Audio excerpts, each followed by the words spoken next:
इस ज्ञान को जितना फैलाओगे आपको उतना ही पुण्य मिलेगा, ये सत्कर मान लेना। पूर्ण ब्रह्म सारी सृष्टि के रचनहार कुल मालिक कबीर परमेश्वर जी की असीम कृपा से आज आप सत्संग सुनने के लिए उपस्थित हुए। पुण्यात्माओं, परमेश्वर ने स्वयं ही आकर के हमें ज्ञान बताया है और उस ज्ञान के बिना सब जो हमने सुना था वो पूरा ज्ञान था। कहते हैं भक्ति मुक्ति के दाता सतगुरु भटकत प्राण फिरंदा, उस साहिब के हुक्म बिना नहीं तरवर पात हिलंदा। उस परमात्मा की असीम रजा आपके ऊपर हुई है। जब तक ये प्राणी परमेश्वर की शरण ग्रहण नहीं करता तब तक तो ये अपना प्रारब्ध ही भोग रहा होता है। शुभ कर्म करने की चेष्टा भी करता है तो विधि ठीक ना होने से वो यूजलेस होती है और अपना शेष जो संस्कार है वही पूरे कर रहा होता है। जिसमें पूर्ण परमात्मा की शरण में ये प्राणी आ जाता है, मर्यादावत चलता है, सतनाम का सिमरण करता है, गुरु जी के से प्राप्त उपदेश का विधिवत श्रवण करता है, फिर उसका सब कार्य परमात्मा से ही होता है। तो आज हमने जैसे आप जी ने कोई पावर का कनेक्शन ले लिया बिजली का, तो उसी के हिसाब से आपने सारे चेंज कर लिए। चक्की भी बिजली वाली ले ली, पशुओं का जो चारा काटने वाली मशीन भी बिजली से चलेगी, हैंड पंप भी बिजली से और आटा पीसन की चक्की भी बिजली से। तो फिर आपका सारा कार्य पावर से ही हो रहा है। तो ऐसे ही जब आपको ये कनेक्शन मिल जाता है तो आपके सब क्रियाएं बदल जाती हैं।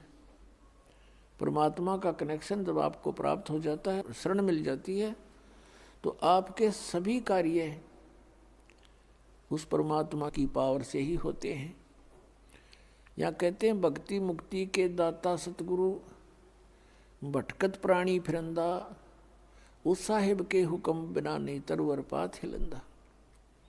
उपदेश ग्रहण करके और फिर प्राणी भटकता है इधर उधर, मन को स्थिर नहीं करके कितना और जाता है, किसी संतों के पास जाता है या अन्य किसी और उपासना स्थल पर जैसे पहले भटका करते वहाँ जाता है। उसके लिए कहते हैं कि भक्ति और मुक्ति के सतगुरु ही दाता हैं, अन्य कोई नहीं है।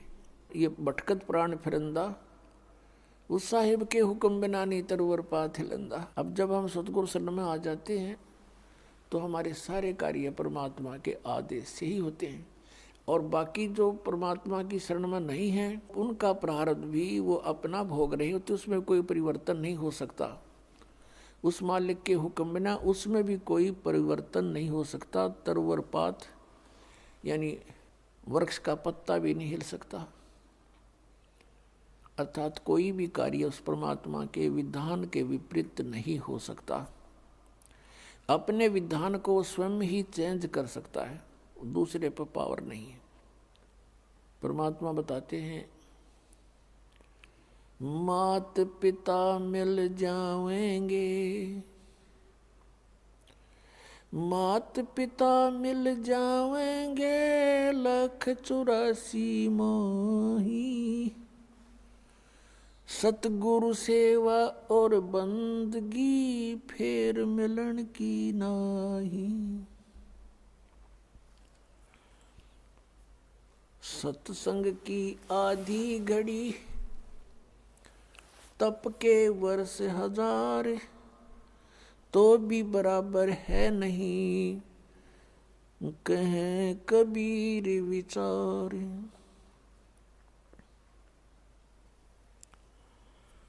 परमात्मा हमें याद दिलाते हैं कि तुम मनुष्य जीवन प्राप्त करके परमात्मा की प्राप्ति के लिए कोशिश करते हो, वो पुण्यात्मा जो पिछले भी जन्मों में मनुष्य शरीर धारण किए हुए थे और भक्ति कर रहे थे, उनको फिर तुरंत मनुष्य जीवन प्राप्त हो जाता है और फिर उनके अंदर पिछली जो प्रेरणाएं होती हैं परमात्मा की वो विद्यमान रहती हैं।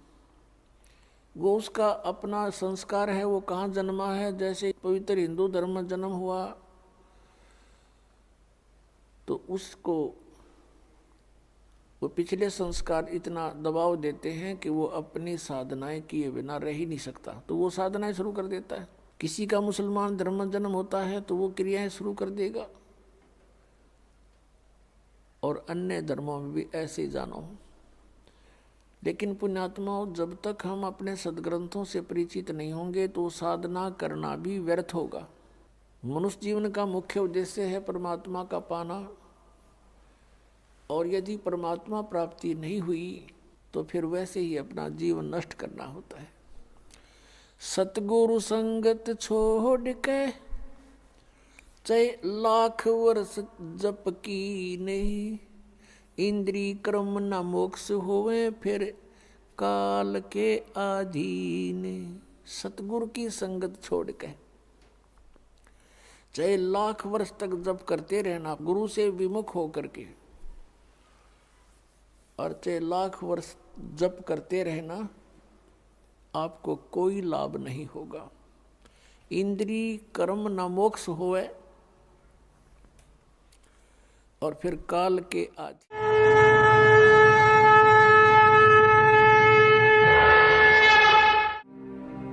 और अधिक जानकारी व संत रामपाल जी महाराज जी से निःशुल्क नाम दीक्षा प्राप्त करने के लिए संपर्क करें। हमारे संपर्क सूत्र है 8222880541 8222880542। आप नीचे स्क्रीन पर दिए गए हमारे अन्य नंबरों पर भी संपर्क कर सकते हैं। विजिट करें हमारी वेबसाइट पर। हमारी वेबसाइट है www.jagatgururampalji.org।